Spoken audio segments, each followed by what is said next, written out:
Chaque jour, Charles et Carole vous présentent la leçon de l'école du sabbat.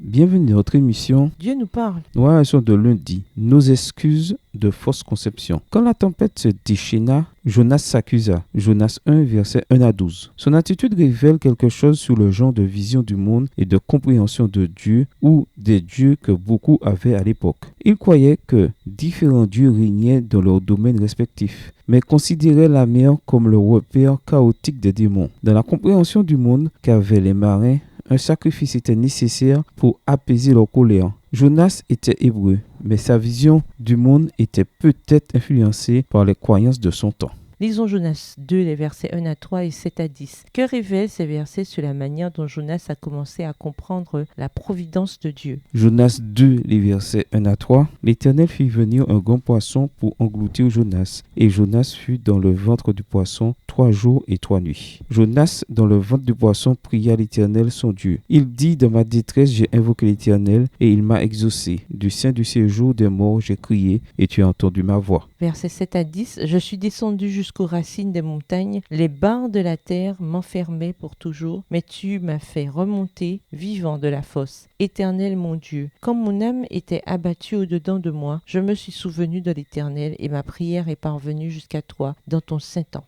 Ceux qui s'attachent à de vaines idoles, éloignent d'eux la miséricorde. Pour moi, je t'offrirai des sacrifices avec un cri d'action de grâce. J'accomplirai les vœux que j'ai faits, le salut vient de l'Éternel. Jonas fuyait le territoire où les habitants avaient l'Éternel comme Dieu. Mais il apprit à ses dépens que même s'il voulait fuir vers des cultures étrangères, l'Éternel demeurait souverain. Le vent et les vagues appartenaient à Dieu, les poissons aussi. C'est au Seigneur qu'appartient la terre avec tout ce qui s'y trouve. Somme 24, verset 1. Le cœur de Jonas se tourna vers le souverain de la terre et de la mer. Il se repentit et fut sauvé. Nous pouvons nous aussi avoir des incompréhensions au sujet de Dieu et de ce qu'il attend de nous. L'une des plus courantes est celle-ci. Dieu souhaite que nous nous concentrions sur notre salut et que nous nous retirions de la méchanceté du monde qui nous entoure. Bien que nous soyons exhortés à ne pas se laisser souiller par le monde, Jacques 1, le verset 27, focalisons-nous sur la manière dont nous pouvons apporter les bénédictions et l'espérance de Dieu à ceux qui en ont besoin. Aucune incompréhension qui nous empêche d'accepter l'appel de Dieu à accomplir la mission. Quand nous croyons que le succès dépend de nous, nous ne pouvons pas sauver une âme, pas plus que Jonas ne pouvait sauver Ninive. Il peut arriver que nous ayons une mentalité de sauveur concernant la mission. Pourtant, notre appel ne consiste pas à sauver, mais à coopérer avec Dieu dans son œuvre de salut avec lui.